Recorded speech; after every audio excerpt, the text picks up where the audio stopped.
नमस्कार दोस्तों, स्वागत है आपका आपके अपने YouTube channel RBSC online classes में। आज हम बात करेंगे आपके गणित विषय के जो अगली प्रश्नावली है 12.2 के बारे में। तो इसके अंदर अपन पढ़ेंगे 12.2 की महत्वपूर्ण परमें और इसके महत्वपूर्ण सवाल।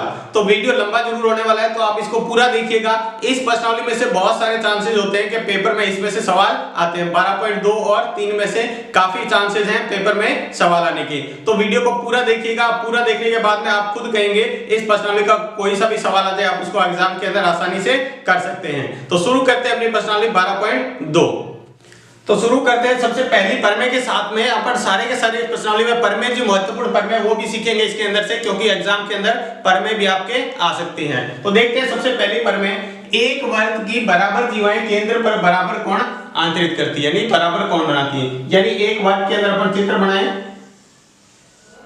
यानी एक दीवा ये होगी और दूसरी दीवा ये, मान लो दो दीवाएं हैं ए बी और ये सी डी, ये है इसका केंद्र।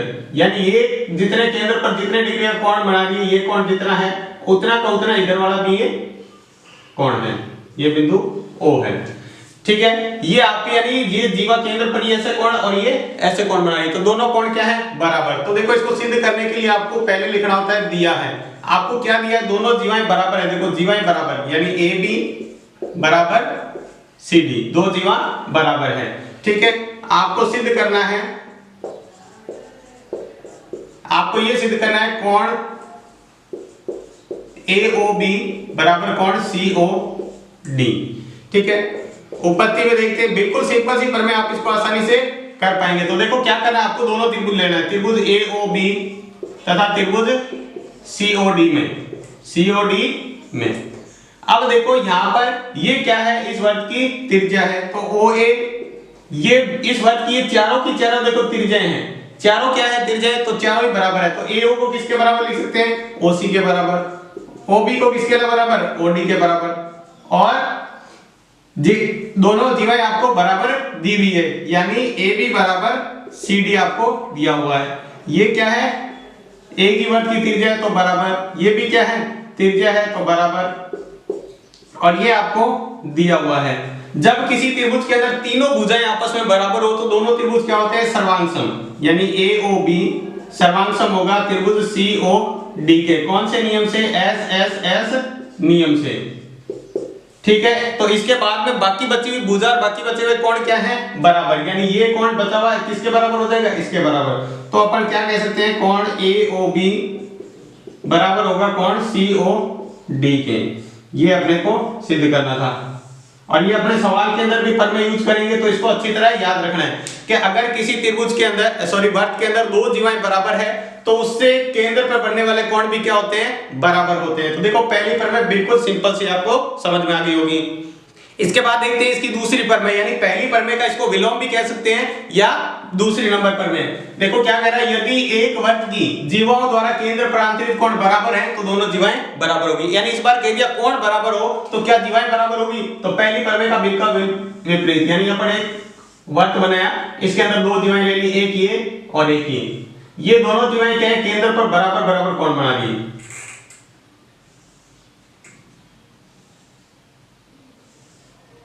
यानी ये दोनों जीवाएं क्या है? AB ये CD केंद्र पर बराबर कोण बना रही है O से। यानी जितना कोण है ये उतना उतना कोण इधर भी बन रहा है। तो आपको ये सिद्ध करना है कि क्या ये AB और CD बराबर है। तो देखो बिल्कुल वैसे ही सर्वांग समता के नियम से इसको आसानी से कर देंगे, लेकिन फिर भी आपको बताते हैं। देखो आपको जो दिया हुआ है वो पहले लिख लो। क्या दिया हुआ है? कोण AOB बराबर कोण COD। यानी आपको पहले कह दिया ये वाला कोण और ये वाला कोण क्या है? बराबर। आपको जो सिद्ध करना है वो ये करना है, तो AB बराबर CD। यानी पहले ये दिया हुआ था, ये सिद्ध करना था, अब की बार ये दिया हुआ है और ये उल्टा सिद्ध करना है। तो देखो इसको हल कैसे करते हैं? वापस वैसे ही त्रिभुज AOB तथा त्रिभुज COD ले लेंगे, COD में। ठीक है, वापस वैसे ही OA बराबर OC, OB बराबर OD, त्रिज्याएं बराबर है, ये त्रिज्या होगी तो क्या होगी? बराबर। ठीक है, उसके बाद लास्ट बची कोण AOB बराबर कोण COD, ये आपको दिया हुआ है। अगर किसी त्रिभुज के अंदर दो भुजाएं और एक कोण बराबर हो तो दोनों त्रिभुज क्या होते हैं? सर्वांग सम। तो AOB सर्वांग होगा त्रिभुज COD के। कौन से नियम से? SAS नियम से, यानी ये सर्वांग समता का नियम हो गया। तो बाकी बची हुई भुजा, बाकी बचे हुए कोण बराबर, तो लिखेंगे AB बराबर CD, यानी बाकी बची भुजा कौन सी है? ये तो दोनों बराबर थे ही त्रिज्या, बाकी बची और ये भी क्या हो जाएंगी? बराबर। तो ये आपका सवाल सिद्ध हो गया। ये भी आपको याद रखना है, प्रमेय भी आपको याद करनी है, ये प्रमेय है आपको याद करनी है। देखो क्या दिया है, एक वर्ग की जीवाओं यानी केंद्र पर अगर कोण बराबर बन रहे हैं दोनों जीवाओं से, तो दोनों जीवाएं भी क्या होगी? बराबर होगी। ये थी आपकी दूसरी प्रमेय। इसके बाद में देखते हैं अगली महत्वपूर्ण प्रमेय है, प्रमेय नंबर 3। एक वर्ग के केंद्र से जीवा पर डाला गया लंब जीवा को समद्विभाजित करता है। यानी अपने को ये दिया हुआ है कि ये एक वर्ग है, इसके अंदर ये एक जीवा है, ये केंद्र है, इस केंद्र से इस जीवा पर लंब डालें तो ये क्या करता है? इसको समद्विभाजित करता है। ठीक है, ये O हो गया, ये अपनी जीवा होगी AB और इसको मान लिया P। ठीक है, तो आपको देखो सिद्ध करने के लिए जो पहले दिया हुआ है वो लिख लेते हैं। दिया है OP लंबवत है AB के, और AB क्या है? एक जीवा है। आपको सिद्ध करना है यानी AP बराबर BP, यानी दो बराबर भाग है तो अपन इसको कहते हैं समद्विभाजक। अब देखो रचना में क्या करना पड़ेगा अपने को, इस O को A से और O को B से मिलाया, O को A तथा B से मिलाया। इधर ध्यान देंगे, देखो ये है वर्ग की परिधि और केंद्र और परिधि को मिलाने वाली रेखा क्या होती है? ये त्रिज्या है और ये भी क्या है? त्रिज्या। अब अपन उसी तरह वापस से त्रिभुज लेंगे और देखो सर्वांग समता का रूल लगाएंगे। एक ही रूल से अपन सारे सवाल सारी की सारी प्रमेय सिद्ध कर देंगे। तो देखो त्रिभुज लेंगे AOP तथा त्रिभुज BOP में। ठीक है, तो देखो OP दोनों में क्या है? कॉमन है, यानी उभयनिष्ठ है। क्या है? उभयनिष्ठ। इधर OA त्रिज्या है और उधर OB भी क्या है? त्रिज्या। इधर वाली त्रिज्या इसके बराबर, तो ये क्या है? एक ही वर्ग की त्रिज्या है, तो त्रिज्या क्या होती है? बराबर। और तीसरे में देखो इसके लंबवत कही है, तो कोण APO बराबर कोण BPO, ये आपको दिया हुआ है कि लंबवत है। तो यदि किसी त्रिभुज के अंदर एक कोण 90 डिग्री और दो भुजाएं बराबर हो तो इसको क्या कह सकते हैं? AOP। सर्वांग होगा त्रिभुज BOP के। AOP किसके बराबर होगा? BOP के। ठीक है, इसको RHS भी कह सकते हैं, ठीक है, या फिर SSA भी कह सकते हैं। देखो ये समकोण त्रिभुज है, कौन सा? समकोण त्रिभुज। तो समकोण त्रिभुज इधर भी 90 डिग्री का, इधर भी 90 डिग्री का, तो ये 90 डिग्री सामने कर्ण और एक भुजा बराबर हो। जब किसी दो समकोण त्रिभुज में एक कर्ण और दो भुजा बराबर हो तो कौन से नियम से? RHS नियम। दोनों सर्वांग हो गए तो बाकी बची हुई भुजा, बाकी बचे हुए कोण बराबर, यानी ये भुजा इसके बराबर, तो लिख देंगे AP बराबर BP। ठीक है, और वापस लाइन लिख देंगे। आता है त्रिज्या OP AB को समद्विभाजित करता है, यानी लिख सकते हैं OP जीवा AB को समद्विभाजित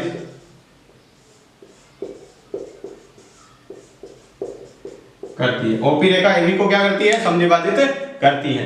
यहाँ पर ऐसे नियम भी लिख सकते हैं, वो भी यहाँ पर नियम है। तो ये होगी अपनी तीसरी सिंपल सी प्रमेय। इसके बाद देखते हैं अगली महत्वपूर्ण प्रमेय, चौथी प्रमेय है जो तीसरी प्रमेय का विलोम है। पहले दूसरी प्रमेय पढ़ी थी जो पहले की विलोम थी, चौथी है वो तीसरी की विलोम है। क्या दिया हुआ है? किसी वर्ग की एक जीवा के मध्य बिंदु को केंद्र से मिलाने वाली रेखा जीवा पर लंब होती है। यानी आपको ये दिया हुआ है, ये एक वर्ग है और इसका केंद्र ये है, ये जीवा है और ये जीवा का मध्य बिंदु है, तो इसको मिलाने वाली ये जो रेखा है ये इसके ऊपर लंब है, यानी 90 डिग्री का कोण बनानी। तो वापस से अपन उसी तरह का चित्र बनाएंगे जो पिछले प्रमेय में बनाया था। इसको मान लेते हैं A B, ये P और ये O। ठीक है, तो अपन लिखेंगे, पहले दिया है, क्या दिया हुआ है आपको? यानी आपको जीवा AP बराबर BP आपको दिया हुआ है। ठीक है, आपको सिद्ध करना है OP लंबवत AB। ठीक है, तो अपन ले लेते हैं त्रिभुज, रचना में वही लिखेंगे, O को A तथा B से मिलाया। ठीक है, और मिलाने पर दोनों क्या बनी, OA को मिलाओ तो भी त्रिज्या, ये भी क्या है त्रिज्या। अब अपन दोनों के त्रिभुज ले लेते हैं और उनको सर्वांग सिद्ध कर देते हैं। तो देखो त्रिभुज AOP तथा त्रिभुज BOP में, ठीक है, पहले देखो OA बराबर क्या है OB, ठीक है, OP बराबर क्या है OP, और AP बराबर आपको BP दिया हुआ है, ये त्रिज्या है, ये आपकी त्रिज्या है, ये आपका उभयनिष्ठ रेखा है। उभयनिष्ठ मतलब देखो ये उभयनिष्ठ क्यों है, क्योंकि ये त्रिभुज इसी रेखा से ये त्रिभुज बन रहा है और इसी से ही ये बन रहा है, तो दोनों में बराबर बराबर रेखा है, उसको कहते हैं उभयनिष्ठ भुजा। और ये हो गया, तो ये आपको दिया हुआ है। यदि किसी त्रिभुज के अंदर दोनों भुजाएं, दो त्रिभुजों के अंदर तीनों की तीनों भुजाएं बराबर हो तो दोनों त्रिभुज क्या होंगे, सर्वांग सम। तो ये लिख दिया BOP, कौन से नियम से, S नियम से, ठीक है। अगर ये भुजा बराबर है तो फिर इसका मतलब बाकी बचे हुए कोण यानी ये कोण और ये कोण क्या होंगे बराबर, और रेखा में, एक रेखा में कोण तभी ये बराबर हो सकते हैं जब ये क्या हो 90 डिग्री। आपको क्या करने, एक कोण के दो बराबर हिस्से करने, सीधी रेखा में बनने वाले कोण के दो बराबर हिस्से करने 180 के, यानी सीधी रेखा में 180 डिग्री कोण बनता है, दोनों कोण बराबर करो तो क्या हो सकता है, सिर्फ एक ही संभावना है 90, या 90 के अलावा कोई हो सकता है, 90 के अलावा कोई भी नहीं हो सकता, 90 इधर और 90 इधर। तो अपन कह सकते हैं तो कोण APO बराबर कोण BPO, ठीक है, क्या होंगे 90 डिग्री। रेखिक युग्म कोण, रेखिक युग्म मतलब एक ही रेखा में बने कोण है। तो इसका मतलब अपन क्या कह सकते हैं, जो OP है वो लंबवत है किसके ऊपर, AB पर, OP लंबवत AB, ये अपना अगली पद में होगी, ठीक है। तो ये चार पद में आपको सिद्ध करनी, अगर आपको ये समझ में आ गया तो आपको प्रश्नावली आसानी से कर पाएंगे। इसके बाद देखते हैं अपन अगली जो महत्वपूर्ण पद में है वो है 5वीं। देखो क्या दिया हुआ है, तीन दिए हुए असरेखी बिंदु। असरेख का मतलब क्या होता है, जो बिंदु सीधी रेखा में नहीं हो। सररेख का मतलब होता है सीधी रेखा में, यानी एक ही रेखा में 1 2 और 3, तो यहां से जाते हुए अपन बिल्कुल सीधी लाइन खींच सकते हैं, तो ये क्या हो गए सररेख। जब ये सीधी रेखा में, असररेख का मतलब सीधी रेखा में नहीं हो, बिंदुओं से होकर जाने वाला एक और केवल एक वर्त होता है, यानी तीन असररेख बिंदु है, एक बिंदु यहाँ पे हो गया, दूसरा यहाँ पे और तीसरा मानो यहाँ पे, तो इससे जाने वाला सिर्फ और सिर्फ एक वर्त खींच सकते हैं जो तीन बिंदुओं से जाए। तो अपन इसको यहां से खींचेंगे तो एक वर्त ऐसा खींच सकते हैं जो तीनों बिंदुओं से जाएगा, ठीक है, तीनों बिंदुओं से जाने वाला एक वर्त। देखो अपना बिंदु था A, ये था, B ये था और ये C था। तो आपको ये याद ही रखना है फैक्ट कि तीन बिंदुओं से, असरेख बिंदुओं से केवल और केवल एक वर्त ही खींच सकते हैं। तीन असरेख बिंदु से केवल और केवल एक वर्त खींच सकते हैं। ये पर में आपको जैसे जैसे याद करना है, इसको प्रूफ करना नहीं है, आपको सिर्फ इसको याद करना है।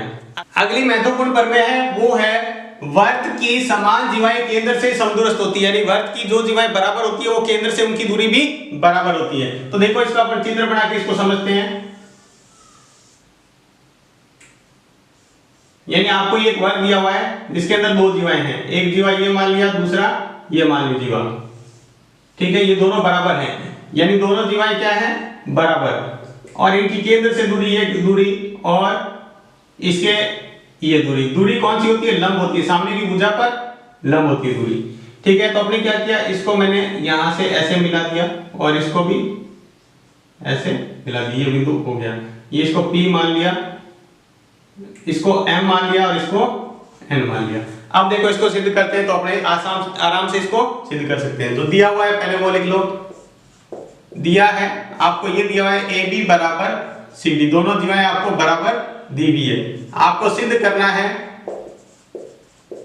वो ये सिद्ध करना है कि जो OM है वो ON के बराबर है, केंद्र से दूरी बराबर है, इसकी केंद्र से दूरी ये है, इसकी केंद्र से दूरी ये है। आपको उत्पत्ति में क्या है, सॉरी पहले रचना लिख लेते हैं। रचना में O को A तथा C से मिलाया, C से मिलाया। अब देखिए इसकी उत्पत्ति वही अपने तरीका एक ही लगाएंगे सभी पर में, सिर्फ 5वीं पर में आपको जैसे पर में वही याद रखना है, सिर्फ फैक्ट याद रखना है, बाकी सभी पर प्रूफ एक ही तरीके से करेंगे। तो दोनों ही त्रिभुज ले लो, एक है AOM तथा त्रिभुज CON में, दोनों में देखो देखो OA बराबर OC, ए की वर्ग की त्रिज्या कितनी खींच दो, ये भी इसकी त्रिज्या है और केंद्र और परिधि को ये भी मिला दी तो ये भी क्या है त्रिज्या, तो ये क्या होगी दोनों त्रिज्या, तो ये दोनों बराबर। दूसरा देखो दो जीवाएं बराबर हैं, ये देखो जीवाएं बराबर है तो इसकी आधा आधी दूरी भी क्या होगी बराबर, यानी AM बराबर CM। देखो समान जीवाओं के समद्विभाजक B बराबर होते हैं, यानी आपको ये समझा रहा है कि अगर मान लो आपने क्या करते हैं, अगर जीवा बराबर लिए, मान लो ये 10 सेंटीमीटर है और ये भी 10 है, तो इसका आधा आधा कितना होगा 5 5, तो ये भी 5 है ये भी 5 है, तो ये भी बराबर होंगे, तो ये बराबर। और तीसरा है ये इधर कोण M बन रहा है, वो भी इधर 90 डिग्री, यानी कोण M बराबर कोण N, ये क्या है समकोण, दोनों ही क्या है 90 डिग्री। तो ये क्या हो गया देखो इसके अंदर ये भुजा और ये बराबर है, इसके अंदर ये और ये बराबर है, तो अपन क्या कह सकते हैं दोनों त्रिभुज यानी AOM सर्वांग होगा त्रिभुज CON के कौन से नियम से, ये भी RHS। RHS क्यों हुआ, क्योंकि एक तो इसका देखो 90 डिग्री का कोण है इसके अंदर, दूसरा हाइपोटेनस यानी कर्ण बराबर है और तीसरा एक साइड और बराबर है, तो उस नियम से दोनों क्या हो गए सर्वांग, और ये सर्वांग है तो इसकी बाकी बची हुई भुजा बाकी बचे हुए कोण बराबर, तो बाकी बची इसकी भुजा ये OM और ON भी क्या होगा OM बराबर ON, ये भी बराबर सर्वांगता के रूल से, यानी सिंपलिसिटी से कह सकते हैं ये हो गया। तो ये भी एक सिंपल सी प्रमेय थी, आपको ये याद रखना है वर्ग की समान जीवाएं केंद्र से समदूरस्थ होती है, यानी अगर दो जीवाएं बराबर है, कितनी भी जीवाएं वर्ग के अंदर बराबर है तो उनकी केंद्र से दूरी भी क्या होगी बराबर ही होगी। तो ये भी एक सिंपल सी प्रमेय थी। इसके बाद अगली महत्वपूर्ण प्रमेय देखते हैं जो पिछली प्रमेय का विलोम है। तो इसके अंदर अपन देखते हैं, इसको प्रूफ करते हैं, किसी वर्ग की जीवाएं केंद्र से बराबर दूरी पर है तो वे परस्पर बराबर होती है, यानी आपको ये कहा हुआ है कि एक वर्ग के अंदर मान लो जीवाएं हैं, ये एक जीवा ये होगी, दूसरी जीवा ये मान लीजिए, ठीक है, दोनों जीवाएं क्या है केंद्र से इसकी जितनी दूरी ये है उतनी दूरी पर ये भी है, केंद्र से दूरी यानी 90 डिग्री कोण बनाते हैं, ये ले लिया A B और ये C D, ये ले लिया M और ये N। आपको ये कहा हुआ है कि ये जो दूरी है उतनी दूरी है, केंद्र है O, यानी ये जितने केंद्र से दूर है उतनी दूर पर ये है, तो आपको सिद्ध करना है कि दोनों जीवाएं क्या है बराबर। तो आपको दिया हुआ है, यानी आपको दिया है OM बराबर ON, आपको सिद्ध करना है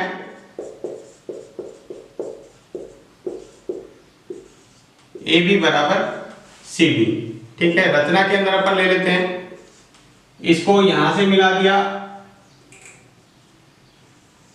और इसको यहां से, यानी O को A तथा C से मिलाया, O को A और C से मिलाया। इसके बाद देखते हैं आगे, उत्पत्ति में इसकी वही तरीका अपना, दो त्रिभुज लेने, ये दोनों त्रिभुज बन रहे, इसी को लेके सर्वांग सूचित कर दो।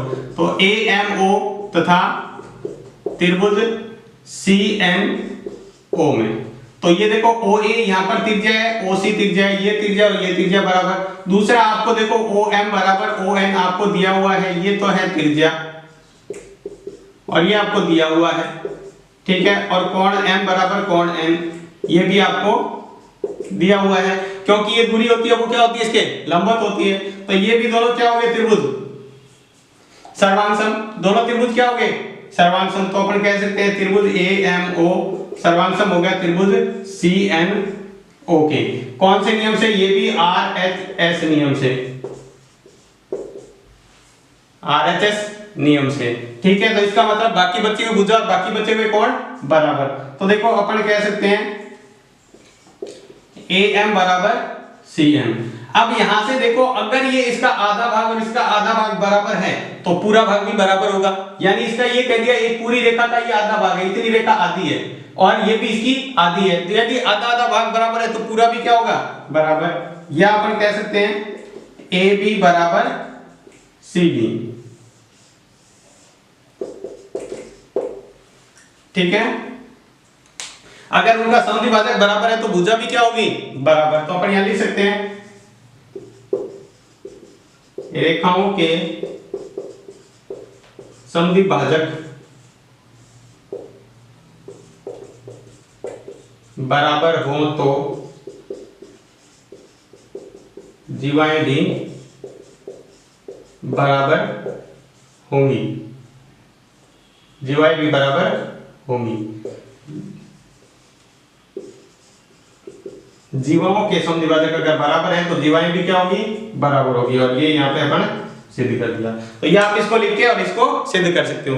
तो ये थी आपकी 12 पॉइंट जो दो प्रश्नावली है उसकी महत्वपूर्ण परमें। आप इसको अच्छी तरह कर लेते हैं तो मैं कह दूंगा आपको एक भी सवाल में आप भटकोगे नहीं। आप कोई सा भी सवाल आ जाए 12.2 का आप उसको आसानी से कर सकते हो। ये कि 12.2 के अलावा 12.3 और 4 में भी काम आएगी। तो आपको ये बहुत इंपॉर्टेंट है, इसको आप अच्छी तरह कीजिएगा अगर आप 12वीं प्रश्नावली में पूरे के पूरे अंक प्राप्त करना चाहते हैं। तो ये थी आपकी महत्वपूर्ण परमें। तो परमें पूरी होने के बाद में अपन पढ़ते हैं 12.2 का एक एक सवाल। तो सबसे पहला सवाल देखते हैं जिसमें अपन पढ़ेंगे सत्य असत्य के बारे में। तो सत्य असत्य देखो, वैसे तो आपको फिर से मैं कह रहा हूं एग्जाम के अंदर आते नहीं है, लेकिन ये बहुत सारे अपने कॉन्सेप्ट क्लियर करवा देते हैं, इसलिए आपको ये समझना जरूरी है। तो देखते हैं पहला सवाल, एक वर्ग की ए बी तथा सी डी क्रम से 3 सेमी और 4 सेमी माप की जीवाएं हैं जिनके द्वारा केंद्र पर कोण 70 डिग्री और 50 डिग्री। देखो पहली जीवा है वो है 3 सेंटीमीटर और कोण कितना है 70, दूसरा है 4 और 50। तो ऐसा संभव नहीं है। क्यों संभव नहीं है?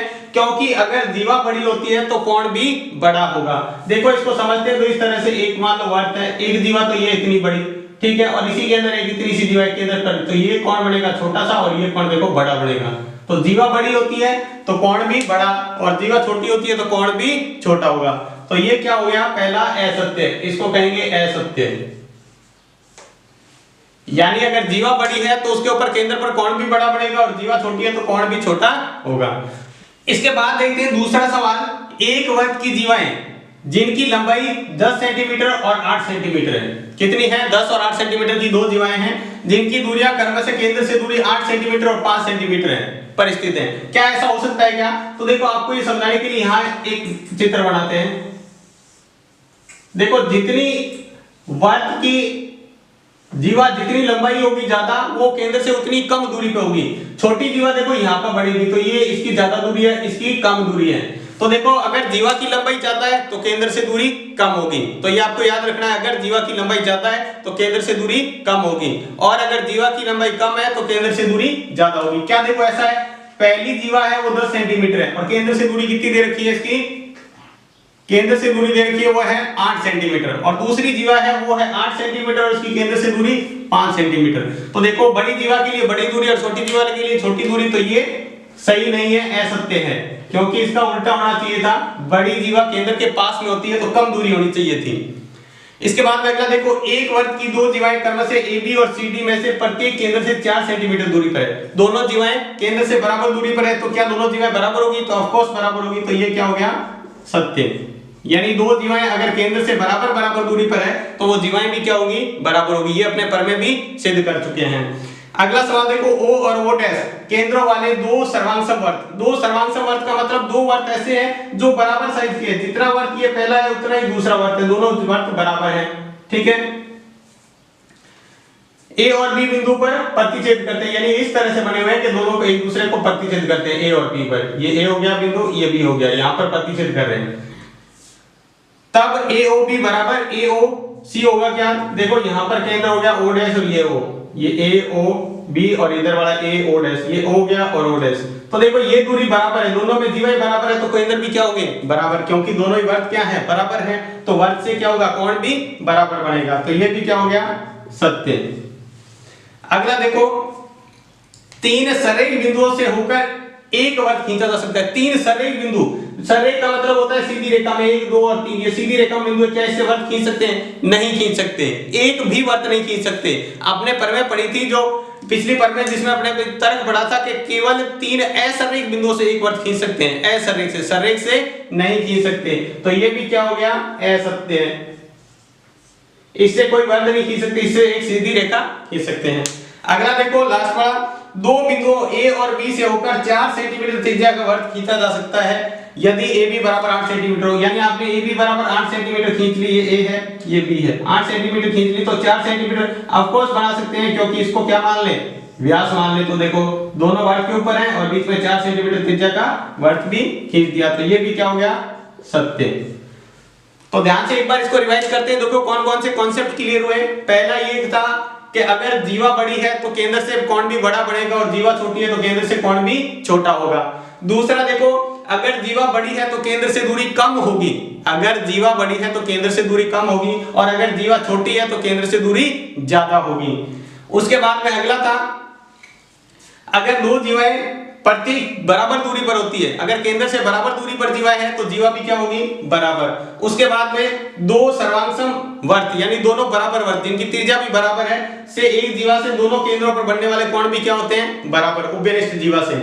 उसके बाद असरेख बिंदुओं से एक भी वर्त नहीं खींच सकते, सॉरी संरेख बिंदुओं से एक भी वर्त नहीं खींच सकते, असंरेख बिंदु से केवल और केवल एक वर्त खींचा जा सकता है, तीनों बिंदुओं से जाते हैं। और अगला था, ये 8 सेंटीमीटर भुजा एक दे रखी है, क्या उसे 4 सेंटीमीटर त्रिज्या का वर्त बना सकते हैं, जरूर बना सकते हैं। ए बी क्या होगा, यहाँ पर व्यास होगा, ए बी क्या होगा, व्यास होगा वहां पर, तो आप वर्त बना सकते हैं। तो ये था आपका पहला सवाल, आपको अच्छी तरह समझ में आया होगा। तो आज की क्लास में बस इतना ही, जिसमें हमने बात की थी 12.2 के जो महत्वपूर्ण प्रमेय हैं, और सवाल से जिससे कॉन्सेप्ट क्लियर हो रहे थे वही सवाल किए हैं। अगली क्लास में अपन पढ़ेंगे 12.2 के सभी सवाल जो आपके एग्जाम में आने वाले हैं। तो आज की क्लास में बस इतना ही। क्लास आपको कैसी लगी हमें कमेंट बॉक्स में लिखकर जरूर बताएं। अगर आपको क्लास अच्छी लगी है तो प्लीज लाइक करें, सब्सक्राइब करें और ज्यादा से ज्यादा लोगों को शेयर करके बताएं। तो आज की क्लास में बस इतना ही, धन्यवाद।